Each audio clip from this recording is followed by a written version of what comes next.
विधान परिषद का इलेक्शन हुआ उसमें समाजवादी ने हमारा काम नहीं किया, बीजेपी का काम किया। इसलिए समाजवादी पार्टी रही या कोई भी रहे, हमको उससे कोई मतलब नहीं। हमको पूरब सीट चाहिए और सेना भवन और मातोश्री से हमको संकेत दिया कि भिवंडी पूर्व शिवसेना को ही मिलेगी। और अगर भिवंडी ईस्ट से रुपेश मात्रे साहब को महाविकास आघाड़ी से टिकट नहीं मिलता तो शिवसैनिक जो भिवंडी के लोग हैं उनके समर्थक है, उसका अगला कदम क्या होगा? भिवंडी में अगर रुपेश मात्रे साहब को और ये शिवसेना को टिकट नहीं मिलेगा तो भिवंडी ईस्ट में जो सिटिंग एमएलए रहे काफी मजबूत स्थिति में है ऐसा बताया जा रहा है, तो उनके सामने जो है रुपेश मात्रे साहब किस तरह से कॉन्टेस्ट करेंगे, कितनी मजबूती से लड़ेंगे? भिवंडी के जो अभी के फिलहाल एमएलए है रईस शेख साहब, वो एमएलए वो भिवंडी में पिछले 2019 में 18 दिन में आके एमएलए बने, कोई उनको पहचानता नहीं था, लेकिन उनका अभी काम करने का तरीका अलग है। वो और भिवंडी को जनता को चाहिए स्थानिक आमदार, स्थानिक रहवासी, स्थानिक भूमिपुत्र, उनको आमदार चाहिए। और आपला पक्ष फुटला गेला त्यावेळेस वास्तवता आजपर्यंत मला सर्वांना असं विचारायचं आहे, पक्षाची निष्ठा महत्वाची आहे की पैसा महत्वाचा आहे? आता देखता पैसा महत्वाचा आहे का निष्ठा महत्वाची आहे? तर मला असं वाटतं नाही, जशी भिवंडी ग्रामीणची सीट रुपेश दादांना भेटली पाहिजे, एक निष्ठा सॉरी भिवंडी सीट जी आहे ती निष्ठावंत रुपेश मात्रे यांना भेटली पाहिजे। म्हणून जेव्हा 40 गद्दार फुटले त्यावेळेस ते उपलब्धला पाकिस्तान जाऊन असत होते, बरोबर? त्याच्यानंतर बीजेपीवरती एकमेकांना होतात ते पकडत होते। तर मला असं बोलायचंय, जर आम्ही पूर्वची सीट निष्ठावंतांना भेटली पाहिजे, तर मला असं विचार आहे की ग्रामीणची सीट सुद्धा निष्ठावंतांना भेटली पाहिजे।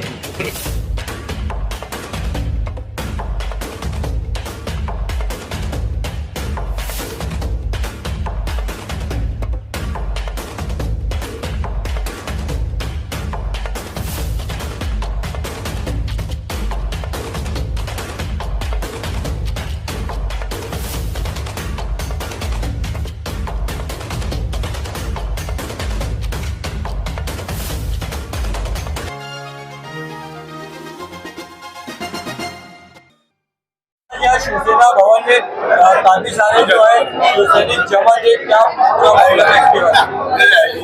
आज यहाँ पे भिवंडी लोकसभा की मीटिंग थी।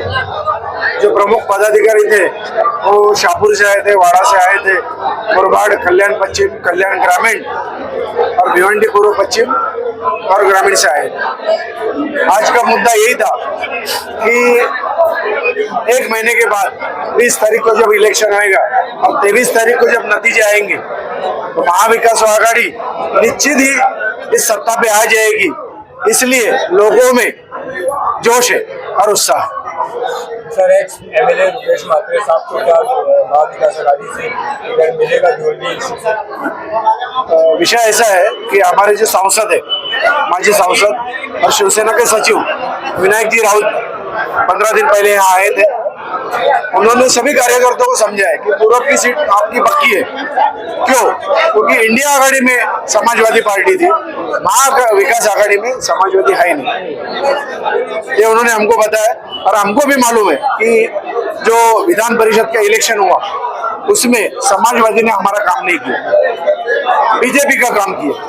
इसलिए समाजवादी पार्टी रही या कोई भी रहे, हमको उससे कोई मतलब नहीं। हमको पूरब सीट चाहिए और सेना भवन और मातोश्री से हमको संकेत दिया कि भिवंडी पूर्व शिवसेना को ही मिलेगी और वहाँ का उम्मीदवार एक ही रहेगा, रुपेश मात्रे। महाविकास आघाड़ी की टिकट पर जो सीट का ऐलान कर ये 2-3 दिन में हो जाएगा। कैसा है, महाविकास आघाड़ी, महाविकास आघाड़ी में 3 पार्टी है, सेना है, राष्ट्रवादी है और कांग्रेस है। तीनों पार्टी के बड़े लीडर है। नेशनल पार्टी कौन सी है? कांग्रेस है।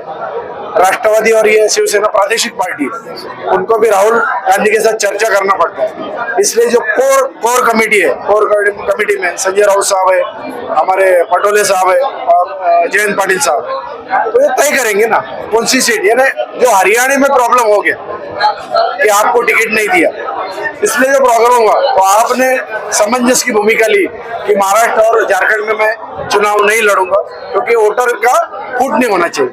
तो वही हिसाब से सोच के कोई नाराज नहीं होना चाहिए, कोई पार्टी नहीं नाराज होना चाहिए, कोई उम्मीदवार नाराज नहीं होना चाहिए। इसलिए थोड़ा देर ले रहे, लेकिन देर आएगा, दुरुस्त आएगा और गुड न्यूज आएगा, इतना रखिए। अभी मातोश्री से अगर पूर्व से आमदार साहब का ये रुद्र बादशाह साहब का अगर टिकट कंफर्म नहीं हुआ तो आधार लगाने का निर्णय लिया गया है क्या? तो देखो, ये पार्टी है हमारी शिवसेना, आदरणीय हिंदू हृदय सम्राट बाळासाहेब ठाकरे ने स्थापन किया था। इसलिए किया था कि मराठी मानुष के लिए और हिंदुत्व के रक्षण के लिए। तो आज परिस्थिति ऐसा है, उद्धव जी ने पूरे हिंदुस्तान में गुडविल जमा के रखा है कि सभी धर्म के लोग उद्धव ठाकरे को मानने लगे। आपने देखा लोकसभा में, कोकण में है कि भिवंडी लोकसभा हमने जीती, किसको देख के जीती? उद्धव जी को, शरद पवार साहब को, राहुल गांधी को। मुस्लिम लोगों ने जो वोटिंग किया है, ये जो दिल्ली का तख्त घुमा दिया है, जो सत्ता को 400 पार का 240 पे लाया, वो किन्होंने किया? एकता नहीं किया ना, हिंदू मुस्लिम एकता नहीं किया ना। मुस्लिम लोगों ने पूरे शोर से वोटिंग किया और जो भाजपा का अहंकार था, अहंकार की लड़ाई थी, वो अहंकार हमने खत्म कर दिया। और आज लोकसभा के पहले और लोकसभा के बाद का विवरण करोगे तो लोकसभा के पहले डर था, आज डर नहीं किसी को। तो ये फर्क पड़ा है। तो निश्चित है कि महायुति आघाड़ी, जो खोखे सरकार बोलते हैं, जिन्होंने 2.5 साल में बहुत तकलीफ दिया, ये 2.5 साल में, जब 2.5 साल उद्धव जी थे, हमारा जीएसटी, हमारा टैक्स लेते हैं और हमको ही टैक्स नहीं दिया, हमको ही निधि नहीं दिया, हमारा निधि दबाया, प्रोग्रेस होने नहीं दिया, कोई टेंडर लेने नहीं दिया, यानी महाराष्ट्र सरकार को दबाया और सत्ता हासिल की 50-50 धोखा दे। आज उसका भुगतान वो भोगेंगे। 20 नवंबर को पूरी आवाम, महाराष्ट्र की आवाम, हिंदू मुस्लिम रहे या सर्वभाषिक रहे, सब महायुति के खिलाफ खड़े रहेंगे और महाविकास आघाड़ी का एक ही का झंडा फहराएंगे। भाई क्या कहेंगे, आज शिवसेना भवन में क्या कार्यक्रम रखा गया था, किसके आगे? आज शिवसेना उद्धव बाळासाहेब ठाकरे पक्ष कार्यालय जिला शाखा अजयनगर इधर भिवंडी जो पूरब की सीट है विधानसभा की, वो भिवंडी के एक्स एमएलए रुपेश दादा म्हात्रे, इनको मिलनी चाहिए। इसके महाविकास आघाड़ी से माननीय पक्ष प्रमुख उद्धव जी ठाकरे साहब और माननीय युवा नेता आदित्य साहब ठाकरे, इनके जो यहाँ पे महाविकास आघाड़ी की बैठक चालू है, वो पे हाँ ना चालू है, लेकिन हमारे सब भिवंडी लोकसभा क्षेत्र है, जो यहाँ पे भिवंडी पूरा, पश्चिम ग्रामीण, कल्याण पश्चिम, शाहपुर, मुरबाड, ये सब 6 के 6 विधानसभा क्षेत्र में अगर भिवंडी की पूरब की सीट अगर शिवसेना को नहीं मिली तो इसका प्रभाव पूरे 6 के 6 विधानसभा में दिखेगा और 6 के 6 विधानसभा में इसका प्रभाव दिखेगा और महाविकास आघाड़ी का लॉस हो जाएगा। ये लॉस रुकना है तो भिवंडी पूरब में रुपेश म्हात्रे, इनको ही टिकट देना चाहिए और उद्धव बाळासाहेब ठाकरे, ये पक्ष को ही टिकट मिलना चाहिए। ये हमारी युवा सेना की और पूरे भिवंडी के शिवसेना की, भिवंडी लोकसभा शिवसेना की मांग है कि भिवंडी पूरब में रुपेश म्हात्रे साहब को ही टिकट मिलना चाहिए। अगर भिवंडी ईस्ट से रुपेश म्हात्रे साहब को महाविकास आघाड़ी से टिकट नहीं मिलता तो शिवसैनिक जो भिवंडी के लोग हैं, उनके समर्थक है, उनका अगला कदम क्या होगा, स्टैंड क्या होगा? भिवंडी में अगर रुपेश म्हात्रे साहब को और ये शिवसेना को टिकट नहीं मिलेगा तो भिवंडी की जनता है, भिवंडी के जो शिवसैनिक है, उनको एक साथ बिठाया जाएगा, उनको जो सबकी राह ली जाएगी, उनके राह लेने के बाद निर्णय होएगा और भिवंडी का निर्णय होगा वो जनता के साथ होगा और जो जनता बोलेगी वही निर्णय होगा।